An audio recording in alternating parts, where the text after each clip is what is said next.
Thank you, Mr. Chairman. My questions are for Mr. Tolman. The FBI has purchased thousands of licenses for software to canvass social media postings.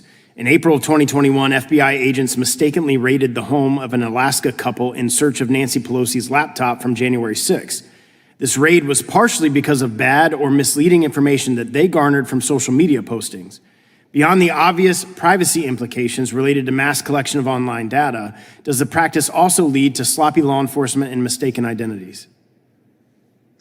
There's no question that the use and the over-reliance on massive databases has produced great injustices, whether it be from the targeting of political adversaries to the misidentification among persons of color to you name it. So the abuse is very prevalent and it's growing, but I would just caution members of Congress that we only know the tip of the iceberg in terms of the abuse because we do not have enough transparency to understand it fully.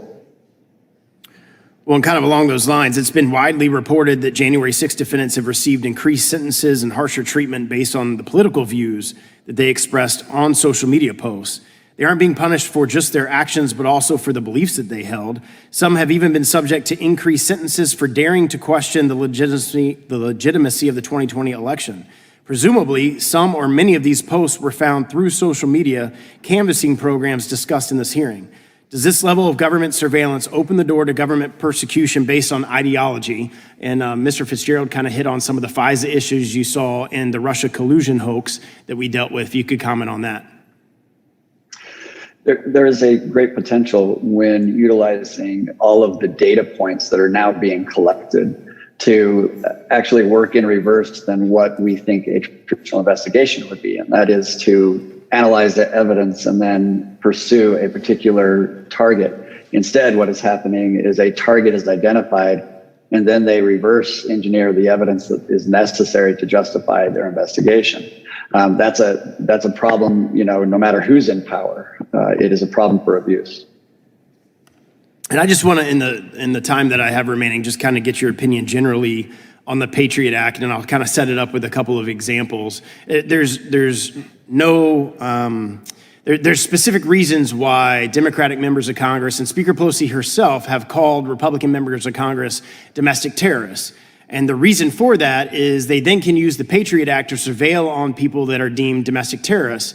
I'm aware of situations where Republican members' staff who happened to be in or around the area on January 6th because they work here, were randomly picked up because the FBI were using the technological capabilities that they have and marking as to whose cell phone numbers were here and then randomly asking them to come and have questions from them. What is generally your perspective on the Patriot Act and the abuses that we have seen occur? And again, to your point that you just made, we really will not know the depth of all of those abuses until we have full transparency from the FBI and the DOJ, which we're obviously not going to get, certainly under this administration. But I would like to know generally kind of what your feeling is on the Patriot Act and the abuses that we have seen where they use the term domestic terrorists to surveil on individuals like Trump collusion hoax and FISA and that sort of thing, to surveil on the American people.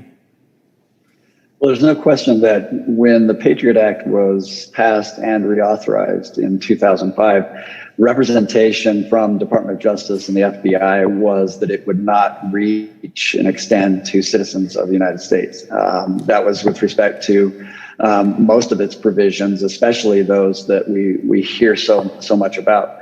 You take delayed notice search warrants, for example. We were told that they would rarely request much of a delay in giving notice that they were searching a target's person or place or surveilling them.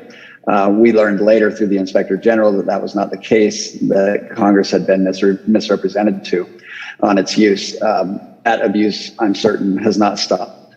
Those that have that power need to be reined in. If not, they will continue to utilize the tools that are given them.